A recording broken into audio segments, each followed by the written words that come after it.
He's worked on every episode of Saturday Night Live since 1975.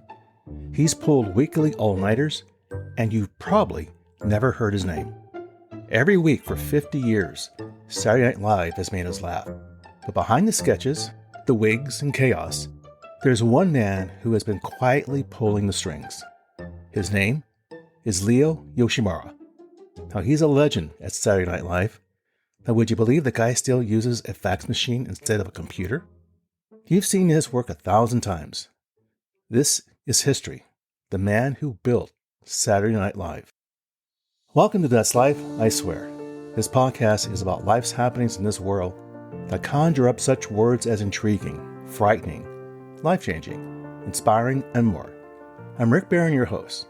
That said, here's the rest of this story. Now you gotta picture this. Leo is walking into 30 Rock in downtown New York City. I mean, like he's entering a dental office, completely clueless about what fresh hell awaits him. Now, this poor soul has zero intel about some mysterious weekly circus coming to NBC. And frankly, comedy wasn't even on his radar. Why do I say that? Because apparently he's convinced his funny bone got surgically removed at birth. Now, Leo maintains that his humor levels are flatlining, probably while maintaining perfect posture and serious expression. Now, here's the plot twist. It turns out being hilariously challenged was actually a qualification for Leo. His job interview consisted of exactly one brain-busting question. Are you ready? The question was, when can you start? Not, what's your favorite color? Or tell us about your greatest weakness. Just pure, straight availability check. Now here's a spoiler alert. He was free the following week, and apparently every week for the next 5 decades. Talk about commitment issues in reverse. This absolute madman has been the backbone of Saturday Night Live ever since, like some sort of comedy construction wizard. Now, Saturday Night Live threw itself a massive 50th birthday party on February 16th, 2025, celebrating half a century of making America laugh, while at the same time complaining it's gone downhill since their childhood. Sure, it takes an army of humans to make this weekly miracle happen, but exactly one person has been there since dinosaurs roamed the earth. And plot twist number 2, it's not Lorne Michaels, the supposed mastermind. Now, Leo, the production designer extraordinaire, has been sketching sets and at the same time photobombing sketches since episode numero uno. This guy was designing comedy gold before today's cast members even knew how to tie their shoes. Now, he's outlasted everyone, from Chris Farley to Tina Fey.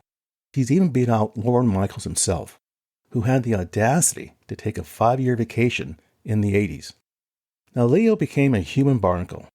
His attendance record, missing exactly just one show in 50 years for his kid's college graduation. Even then, he probably sketched the comedy layout. Now, Saturday Night Live operates like a well-oiled machine of beautiful chaos. I mean, famous people pretending to be other famous people. Hundreds of invisible ninjas working behind the scenes.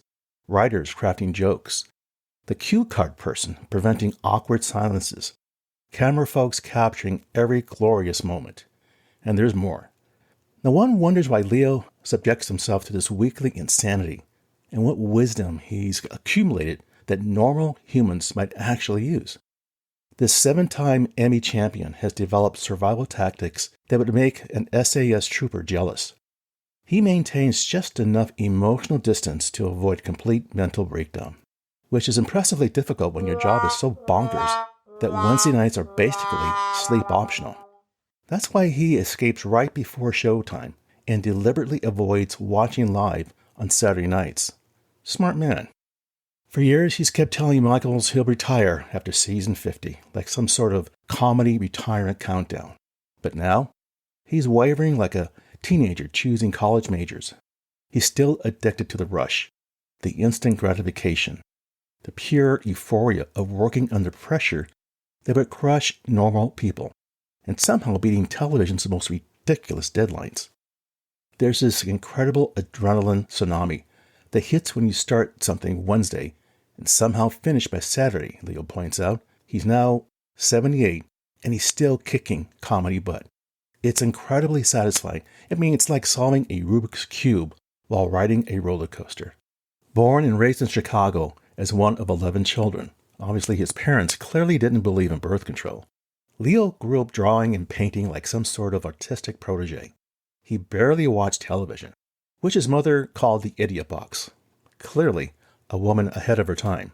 He started constructing theater sets at Loyola University Chicago and became friends with Paul Sills, a founding father of Second City Improv. With Paul cheering him on, Leo studied design at Yale's Drama School, then migrated to New York for opera and Broadway work. Now, he does exactly what his professors taught him, except in ways that would make them question their entire curriculum. When cast members audition for Saturday Night Live, they get just but 5 precious minutes to impress Lorne Michaels. Now, Leo's interview was shorter than a TikTok video. He even brought a legal pad to meet production designer Eugene Lee and costume designer Franny Lee. And he only had to answer their one question, and boom, employment for life. It was uniquely exhausting and exhaustingly stressful, he recalled, summarizing 50 years of professional chaos in one sentence. On Saturday Night Live, writers create crazy ideas and production designers transform them into actual reality. They've created iconic looks for legendary sketches like that gorgeous stained glass window behind Church Lady, the recording studio in More Cowbell, and Wayne's World basement transformed into an entire universe of teenage dreams. Other stage designers create stunning sets lasting months or years. For the most part, sets on Saturday Night Live enjoy exactly one night of fame, if they're lucky. Some don't survive dress rehearsal, dying young and beautiful. But this never stops the design team from making each set absolutely perfect, and better than necessary if needed. Initially, stagehands warned Leo not to get too comfortable with his new gig, because they all felt that this rebellious TV experiment wouldn't survive 6 weeks if they were lucky. One night, he was hanging a skylight over the main set when an NBC executive rushed over, who was in a state of panic about timing. "If I don't finish by 11:30, Leo said, "feel free to fire me." He kept his job and probably earned everyone's respect. Actually, he didn't just work that inaugural episode. He was in it, like some sort of accidental actor. Since then, he's been dragged in front of cameras for countless cameos, probably kicking and screaming. He has performed sketches with some of Saturday Night Live's most comedy of royalty: Bill Murray, Dana Carvey, Gilda Radner, Dan Aykroyd, Chevy Chase, and John Belushi. He's appeared in Lampoon commercials for Viagra, a hair growth miracle called Chia Head, and Star Wars toys for adults. Throughout most of his show's history, he was the automatic choice for Asian characters, such as Mr. Sulu from Star Trek, and as chef at Reverend L. Sharpton's Casa de Sushi.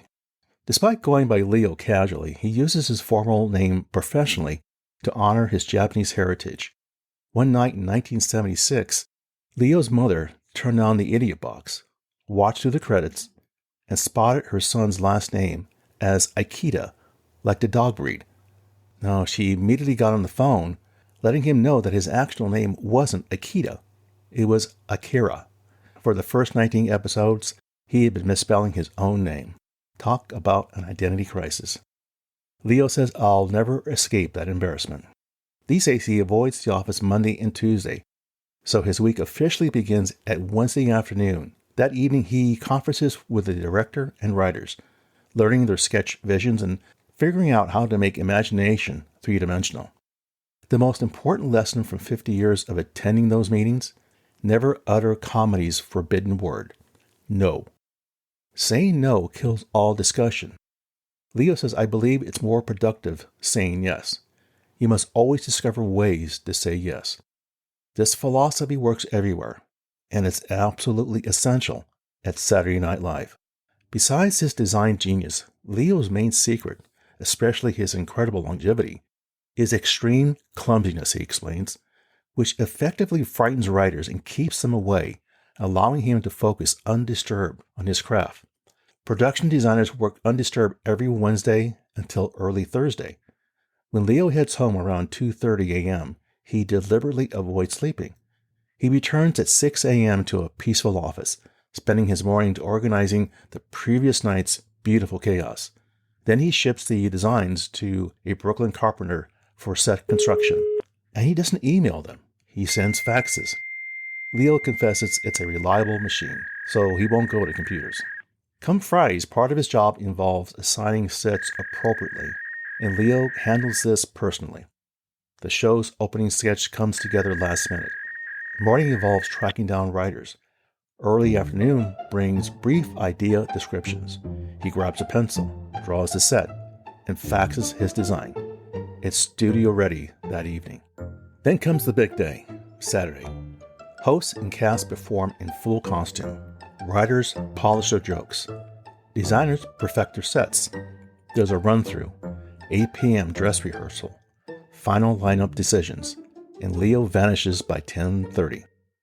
When Saturday Night Live hits television at 11:30, he's cooking dinner and doing laundry like a normal human being. I enjoy going home, he says. There's pleasure in knowing you've completed your job. And live from New York, it's time for everyone else to work their magic. So what can we learn from this story? What's the takeaway? Leo's story is a reminder that success and longevity often come not from chasing the spotlight, but from showing up, doing the work with pride and passion, staying open to new ideas and finding satisfaction in the process itself. His journey teaches us that behind every great performance is a team of dedicated, creative people, often unseen, who bring it to life. Well, there you go, my friends. That's life, I swear. For further information regarding the material covered in this episode, I invite you to visit my website, which you can find on Apple Podcasts for show notes and the episode transcript. As always, I thank you for the privilege of you listening and your interest. Be sure to subscribe here or wherever you get your podcasts so you don't miss an episode. And we'll see you soon.